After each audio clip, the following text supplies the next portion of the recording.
Hamas വെടിനിർത്തൽ കരാർ ലംഘിച്ചതായി ഇസ്രായേൽ സൈനിക വക്താവ് ഡാനിയൽ ഹഗാരി. കരാറിന്റെ ഭാഗമായി ബന്ദികളാക്കിയവരിൽ ജീവനോടെയുള്ള സിവിലിയൻ ഇസ്രായേലി സ്ത്രീകളെ വനിതാ സൈനികർക്ക് മുൻപായി മോചിപ്പിക്കാനുള്ള ബാധ്യതകൾ നിറവേറ്റുന്നതിൽ ഹമാസ് പരാജയപ്പെട്ടു.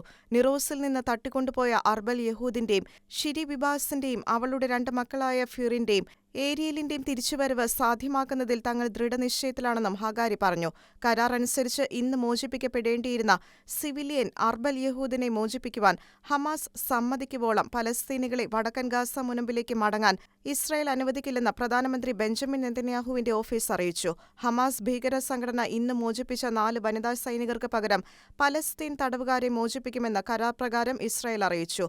പലസ്തീൻ ഇസ്ലാമിക് ജിഹാദ് ഭീകര സംഘടനയാണ് യഹൂദിനെ തടവിൽ പാർപ്പിച്ചിരിക്കുന്നത് എന്നാണ് വിവരം.